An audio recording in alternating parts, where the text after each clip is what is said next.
Alô, alô! Seja muito bem-vindo a mais um devaneio.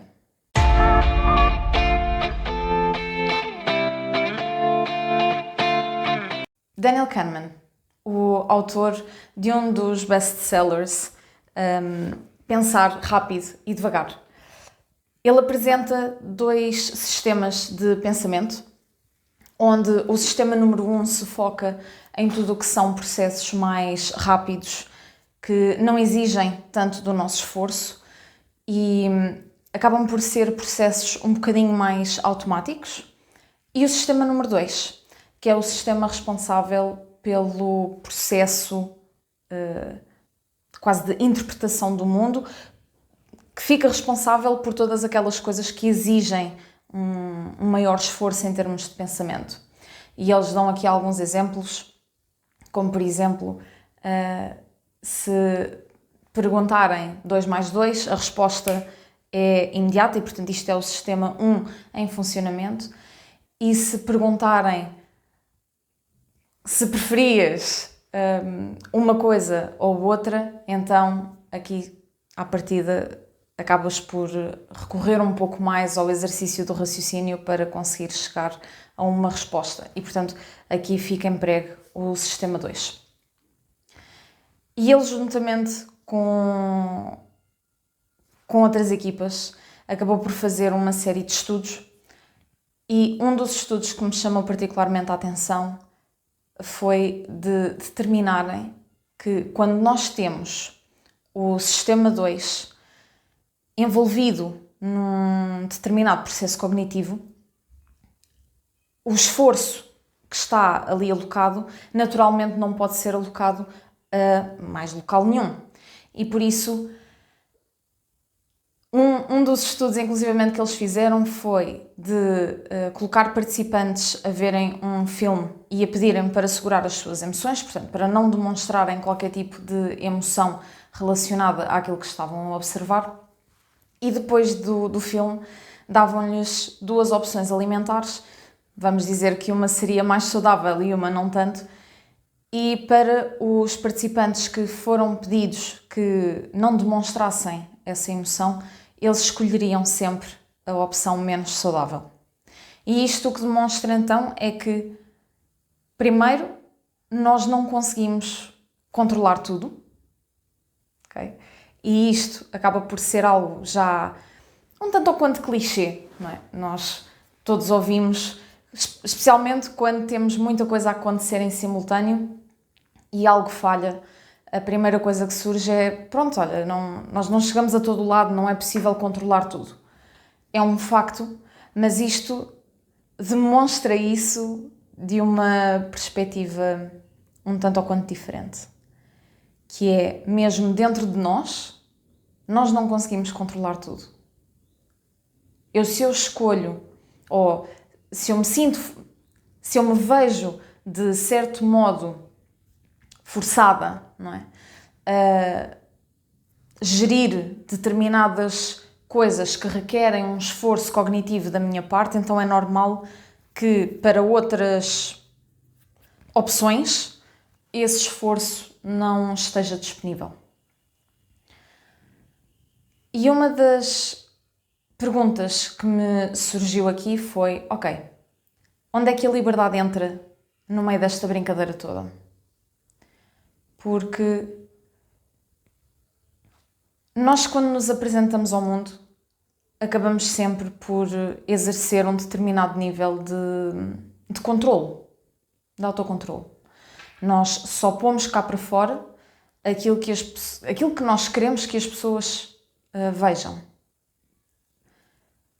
Se eu estiver, ainda para mais, se estivermos a falar em ambientes específicos, se eu estiver numa formação, se eu estiver a dar uma palestra, se eu estiver num determinado contexto, a minha apresentação acabará por ser, de certo modo, limada, okay? Para garantir que a minha mensagem é recebida de uma determinada maneira. E isto não significa que estejamos a ser alguém que não somos. Okay? Não estamos a chegar a esse nível de diferença. E quando chegamos a casa, possivelmente colocamos num estado muito mais natural, muito mais descontraído, onde não existe tanta preocupação, talvez, na forma como as pessoas nos vão entender. Okay? E só aqui já existe um elevado nível de autocontrole a ser implementado. E a questão é: será que a verdadeira liberdade é alcançada quando nós só direcionamos esse controlo, esse esforço cognitivo desse tal sistema 2 para um conjunto específico de coisas e tudo o resto fica a fluir, fica liberto para ser o que é? Será que é isto? Falamos muitas vezes sobre sentir as emoções e não fazer nada para as reprimir, ignorar, seja o que for. Até porque existem estudos que comprovam que isso de facto não é saudável, prejudica-nos a larga escala, mesmo a longo prazo. Mas em simultâneo, não teremos nós de ter algum nível de autocontrole? Será que é possível nós sentirmos todas as emoções sem um autocontrole associado? E a questão que surge a seguir é: será que nós conseguimos de facto sentir a emoção sem agir sobre ela?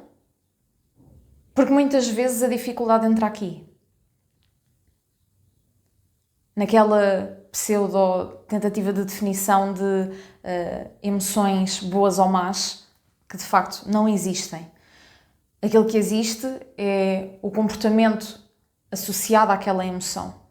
Se eu sinto raiva e desato a chapada a toda a gente que me aparece à frente, okay? O comportamento é um comportamento negativo, a emoção em si, não. Porque eu posso pegar nessa mesma raiva e simplesmente decidir que, ok, estou farta disto, o que é que eu posso fazer em vez para não me sentir assim? Okay? E nesse caso, eu não estou a pôr a integridade física de ninguém em causa. E portanto, eu acho que aqui possivelmente não, aqui nós somos ainda assim, de certo modo, obrigados a exercer um determinado nível de autocontrole.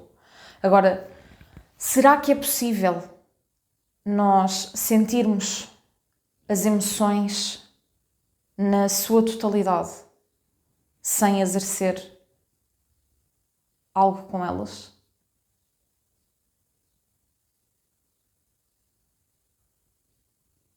Será que nós conseguimos, de facto, despreocupar-nos de tudo o resto para que só aquelas decisões fulcrais sejam as que nos puxam mais esforço cognitivo? Onde eu quero chegar com isto é que, se nós de facto, perante uma demonstração tão básica, que é ver a nossa capacidade de escolha perante aquilo que ingerimos ser totalmente impactada por uma simples decisão de não deixar transparecer uma determinada emoção, que tipo de decisões é que nós deveríamos deixar à mercê do sistema 1, do sistema que simplesmente decide com base naquilo que sente? Isto é um bocadinho tosco, mas faz-me pensar, era como se nós tivéssemos outra vez aquela imagem do anjinho e do diabinho nos ombros. E a questão é que o sistema 1 nem sempre escolhe o que é pior, acredito. Não me parece que seja disso que se trata, mas onde é que nós Onde é que nós escolhemos? Onde é que damos carta branca para que seja o diabrete a falar? O sistema 1 a decidir?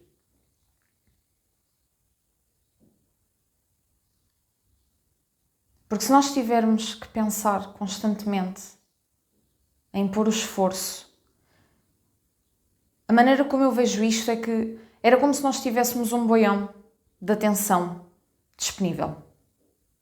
Ok? E à medida que nós vamos utilizando essa energia, vamos imaginar que estamos a colocar água dentro desse boião. Okay? Cada coisinha que nos exige esse esforço cognitivo é um bocadinho de água que entra nesse boião. E nós conseguimos manter todo o esforço dentro daquele volume. Mas se de repente surge algo a mais e nós já estamos no topo, então aquilo faz um overflow, a água começa a sair para fora e nós acabamos por perder o controle das coisas em geral. Pelo menos eu sei que isso é o que acontece comigo. Eu estava a falar com um amigo há umas semanas justamente sobre isso, que até era relacionado com o tópico da disciplina. Portanto, eu durante, vamos dizer, 1, 2, 3 semanas, eu conseguia manter uma agenda, vamos dizer, muito bem detalhada, com horário para dormir, horário para exercitar, horário para trabalhar, horário para fazer tudo e mais alguma coisa. Estava tudo enquadrado. Okay? Acordar às 6, deitar, já não me lembro a que horas. Okay? E isto era execuível durante esse determinado período de tempo. Mas todas as vezes que eu entrava num ciclo do género, eventualmente aconteceria algo que me fazia descarrilar.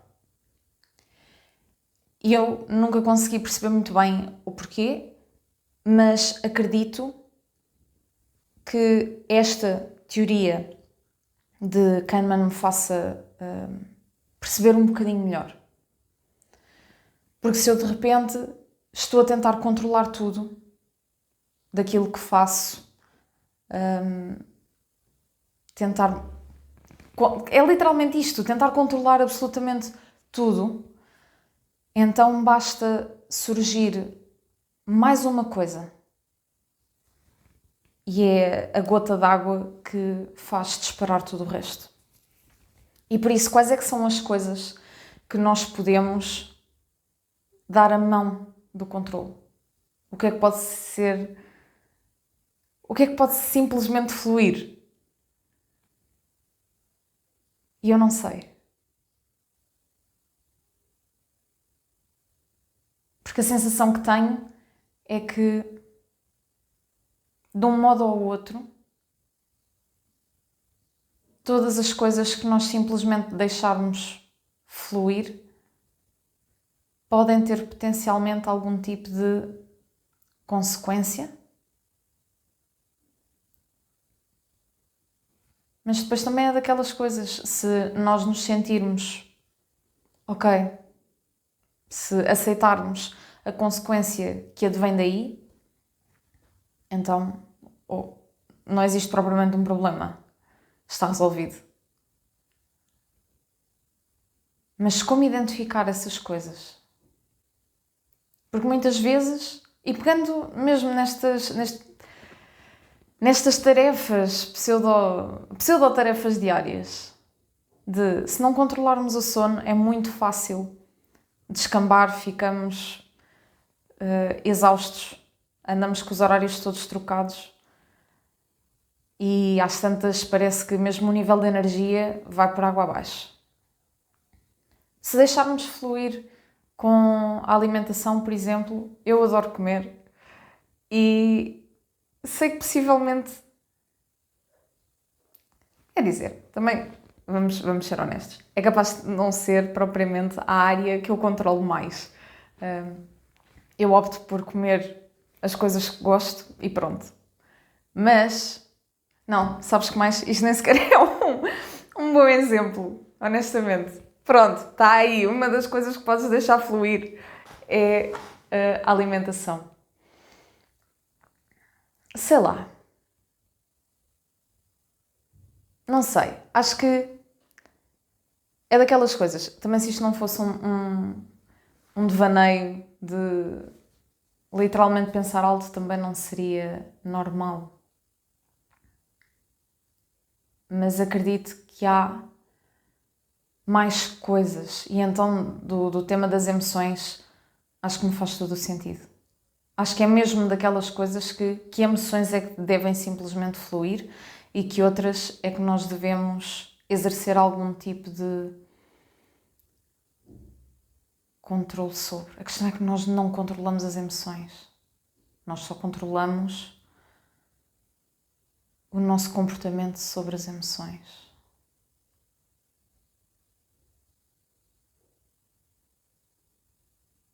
Então será que tipo de comportamentos? Que tipo de comportamentos é que seriam... É porque depois vamos... Ai, que neura! Depois vamos para aquela coisa de que tipo de comportamentos é que seriam aceitáveis não exercermos controle sobre. Mas isto então já não é uma questão de liberdade. Porque já estamos a ser limitados pelos parâmetros do aceitável. Aceitável para quem? Em que circunstâncias? Não sei. Parece-me cada vez mais difícil encontrar uma real definição para liberdade. Porque existem diversas formas de nós exercermos a liberdade. E as que se falam mais são as típicas liberdade financeira, liberdade de tempo, liberdade espacial, liberdade, não é? Liberdade de expressão.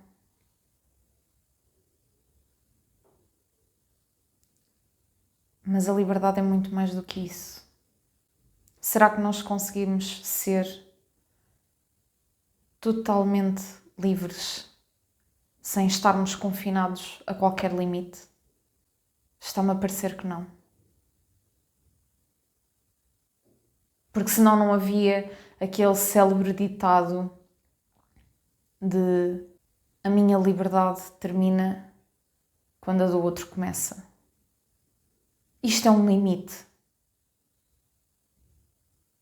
Isto por si é um limite. Pronto. E estamos nisto. Tenho o cérebro completamente emaranhado. E desculpa se deixei o teu no mesmo estado. E a questão é que acho que tenho ainda mais dúvidas do que tinha quando comecei. Tenho ainda mais dúvidas do que tinha quando comecei. Será que temos que simplesmente encontrar formas de sermos livres sem impactar a liberdade do outro? Mas a questão é que tudo isto é fluido. É muito difícil estabelecer parâmetros concretos para as liberdades alheias, porque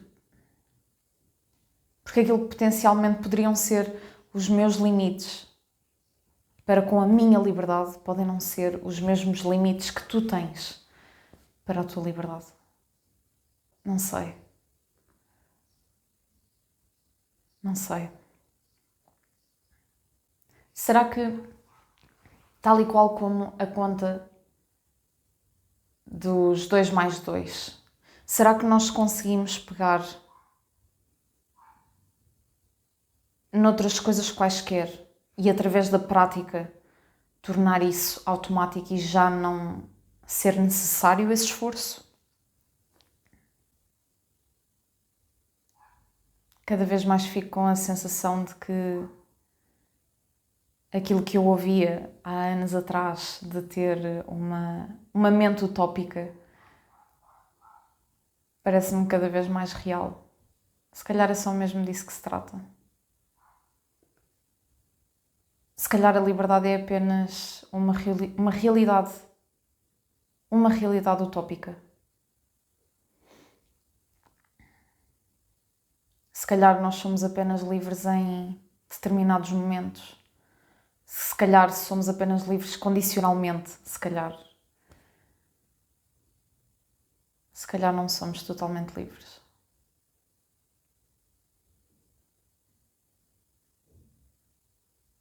Ou se calhar somos e eu ainda não consegui chegar ao conceito da coisa. A certeza que tenho neste momento, possivelmente a única relacionada com isto, é que neste momento nós podemos tomar determinadas decisões que vão ao encontro da forma como nós queremos exercer a nossa liberdade. E todas essas decisões terão uma determinada consequência. Por vezes essa consequência é fácil de prever, outras vezes nem tanto. E independentemente da consequência, independentemente daquilo que nós escolhermos fazer, fazermos sempre tendo em conta aquilo que sentimos. Não sei. Acho que é isto. Ou se calhar é tudo uma questão de foco. Mas isto vamos um bocadinho ter aquela coisa das eras. Esta é a era do autocuidado. Esta é a era do conhecimento. Esta é a era.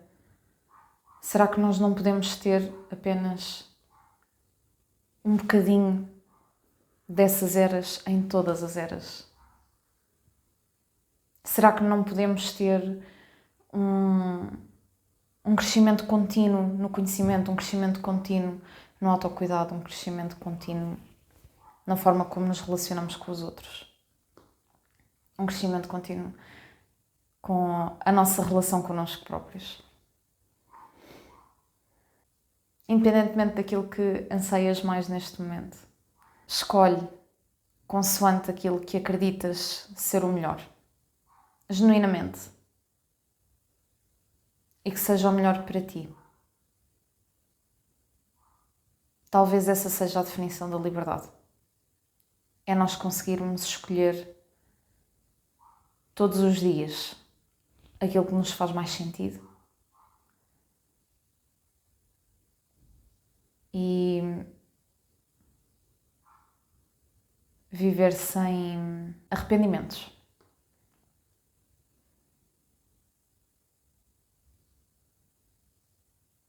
Viver a vida sem arrependimentos.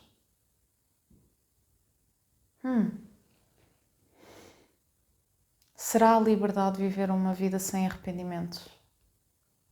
Dizer aquilo que queremos dizer, sentir aquilo que queremos sentir, viver a vida que queremos viver. Sem nunca ficar com aquela voz chata a dizer se calhar não devia ter sido isto. Se eu soubesse hoje, tinha feito diferente. Será isto? De todo que não esperava sequer encontrar uma resposta no curto espaço de tempo de onde devaneio. Quiçá se não voltamos a falar sobre isto, a devanear sobre isto. Mas ainda sem respostas concretas, quem sabe se um dia elas não surgem. Mas neste momento eu acho que escolho ficar com a maior demonstração de liberdade que conseguimos ter é viver uma vida sem arrependimentos.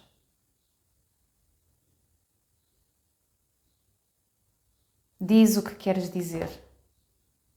Sente tudo o que tens a sentir.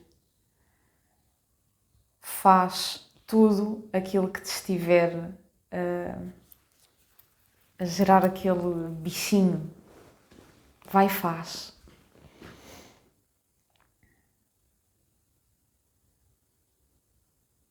vai e faz. Na pior das hipóteses recebes um não, na pior das hipóteses não funciona, na pior das hipóteses não importa.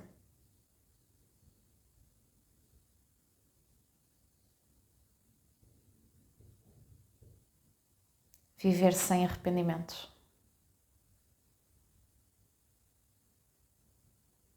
Viver sem arrependimentos. Tal devaneio feito. Tal devaneio feito. Obrigada por estares aí mais uma vez. Obrigada pela tua contribuição, por me ajudares a escolher este tópico. E fala-me da tua perspectiva. Partilha comigo as tuas questões. Assim, ao menos sempre podemos estar com nós na cabeça em conjunto. Sei lá. Partilha-me o teu ponto de vista. E é isso. Viver uma vida sem arrependimentos. Obrigada por estares aí, mais uma vez. E, como costume, vemo-nos por aí.